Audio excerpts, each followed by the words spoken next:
Awesome guys. So dito pa rin tayo sa Bonsai ni Kuya Bernie. So yung may bonsai for sale po ulit tayo.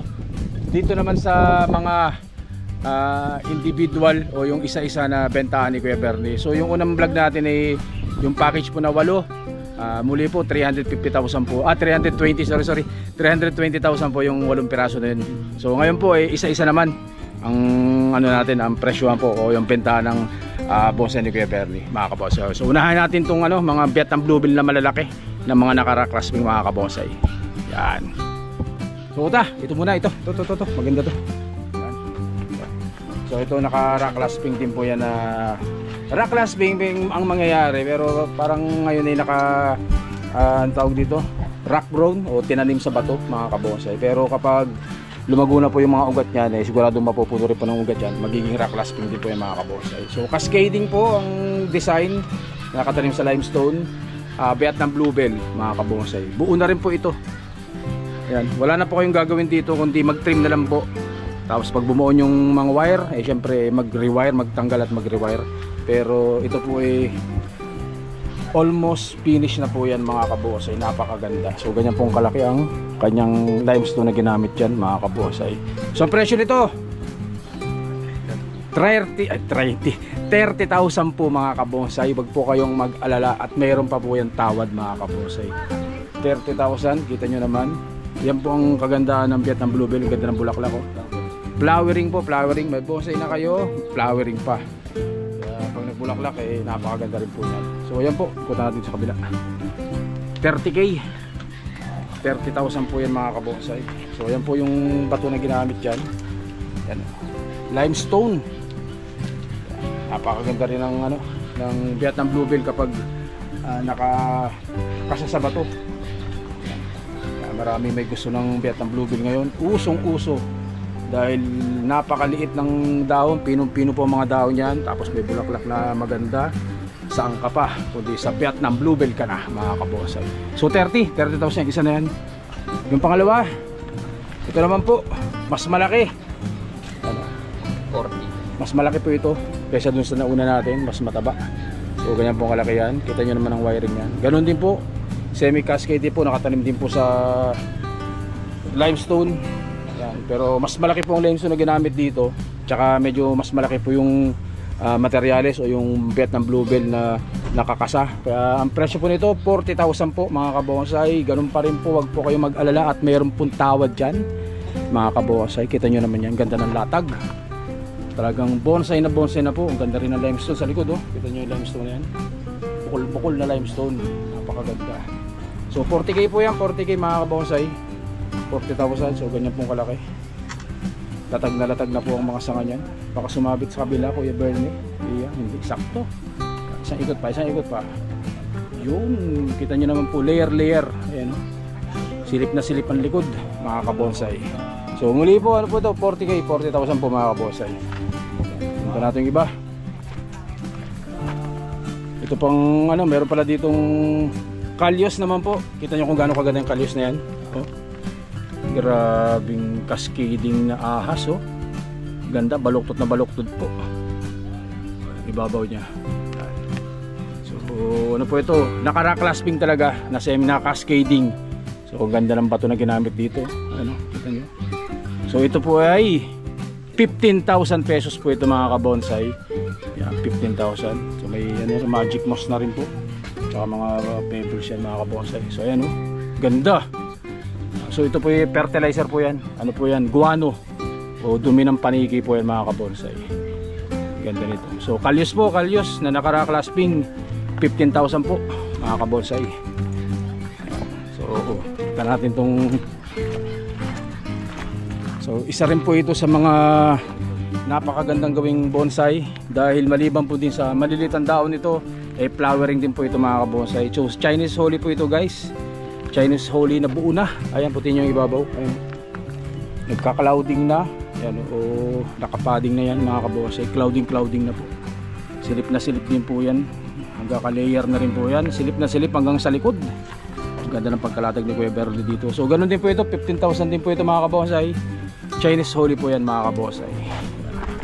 Puta natin ng konti para mas makita ninyo. Napakaganda. 15 mil Chinese Holy po. Next, sunod natin itong Yang Batangas ba to? O Yang Batangas po yan mga kabonsai. So ito po ay halos buo na rin po, yung ulo na lang po ang dinidevelop dito, pero yung simula po sa ilalim niyan ay buo na rin po yan mga kabonsai. So ganun po, naka-clouding na rin yan. Ano? Tapos tinan nyo naman ang pagka-layer ni Kuya Bernie dyan. Silip na silip hanggang sa likod. Napakaganda. Yang Batangas. So ito po ay magkano to kay Bernie? 30,000 po ito mga kabonsai. So 30,000 may bonsai ka na. So ang gagawin dyan i-display na lang, tapos trim. Napakaganda po. Ayan, ito naman ginamit na fertilizer dyan ni Kuya Bernie.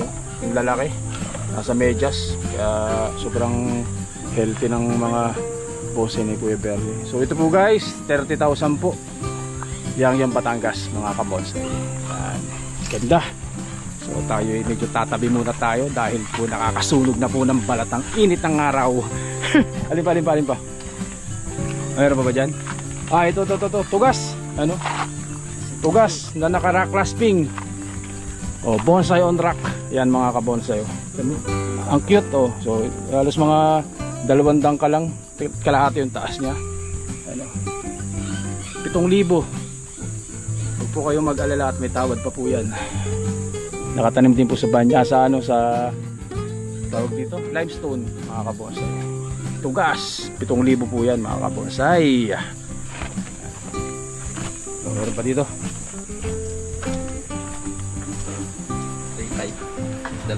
Siyempre, meron tayong maliliit. Kung may mga malalaki, meron pong maliliit. So ayan po, Argao Taiwan. Argao Taiwan, ano? Magkano to? 3,500 mga kabonsai. Kita nyo, nagbubulaklak na. Ibig sabihin medyo magulang na po yan. So ang ganda rin po nito. Naka-layer na rin po ang mga sanga. 3,500 mga kabonsai. Maliliit lang po ito, kaya yung bitbitin. Kaya yung ilipat-lipat. Pag magtitrim kayo, pwede yung dalhin sa malili para hindi kayo mainitan.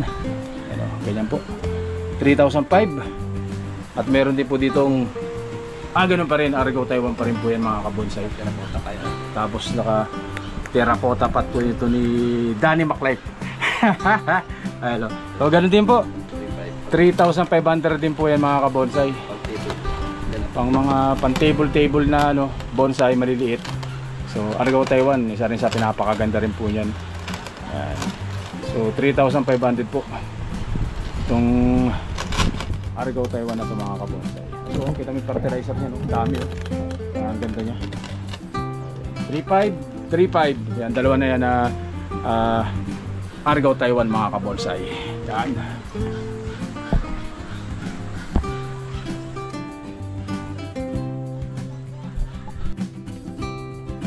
So yun guys, so ilalagay ko po sa dulo ng video yung Facebook ni Kuya Bernie at saka po yung cellphone number ni Kuya Bernie. Mag-PM lang po kayo sa kanya at pwede rin po kayo mag-PM sa akin kung gusto nyong pumasyal po dito sa bonsai niya, dito sa UP Diliman Bonsai Society. Pagpasok ng Diliman Bonsai Society, bandang dulo lang po yan, tapat po na po sa ni Kuya Michael. So hanggang dito na lang po muna mga kabonsai. At mag-PM lang po kayo kung sino mga kursunada.